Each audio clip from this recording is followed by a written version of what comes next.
All right. Okay. Yeah. For this one, go ahead and read the stimulus out loud. Faced with financial crisis, Upland University's Board of Trustees reduced the budget for the university's computer center from last year's $4 million to $1.5 million for the coming year. However, the center cannot operate on less than $2.5 million. Since the board cannot divert funds from other programs to the computer center, there is no way that the center can keep operating for the coming year. Okay. So is this an argument or a set of facts? Argument? Yep. Because there's conclusion. Yep. What's our conclusion? The last sentence. Yep. So since is going to introduce our premise, or a premise, there's more than one. And then our conclusion is there is no way that the center can be kept operating for the coming year. Is this a valid argument? Is it 100% rock solid?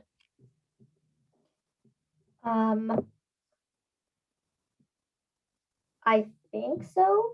Okay. So as soon as you see that it's a sufficient assumption question, you know that it, just FYI, it's a hint. Like you're like, oh wait, no, it's not. Okay.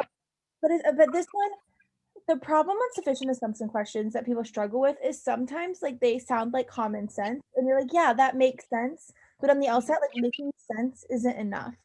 So Okay. why? But you're not. I totally know where you're coming from on this. Why does it make sense that there's no way that the center can keep operating for the coming year? What is our support for that? Financial crisis, so reduced budget. Yeah, so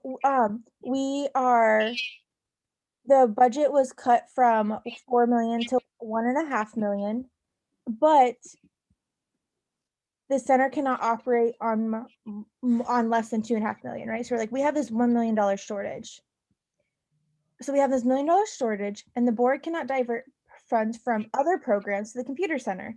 So there's no way that it can keep operating the coming year. What does this argument need to add to guarantee that there's no way that we can get that $1 million?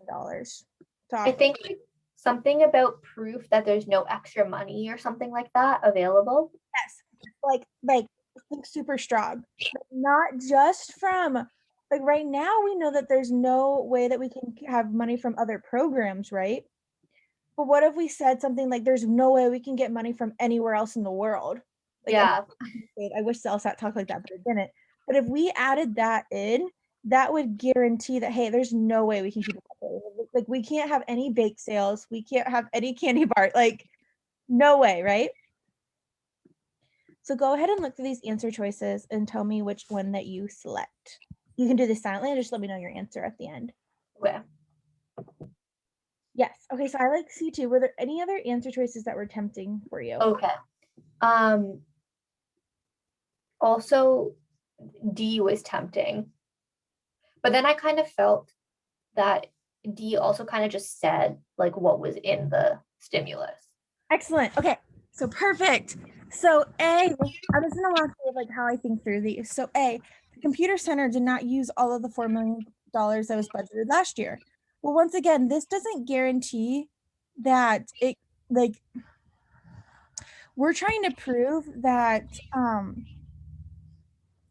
that it can't operate on less than 2.5 million. Like, who cares if it did not use all of the $4 million? That doesn't mean that we don't have the money to keep operating this year, right? Mm-hmm.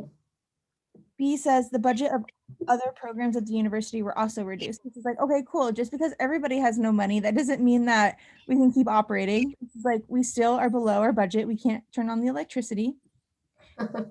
Your reasoning was perfect, where we already know this. Like, no funds from the program at the university can be diverted to other programs.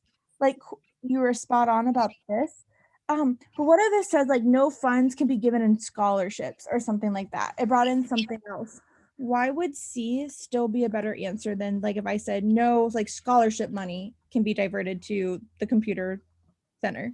Well, because like scholarship is still a small category. Like if no scholarship money, then maybe other money from somewhere else.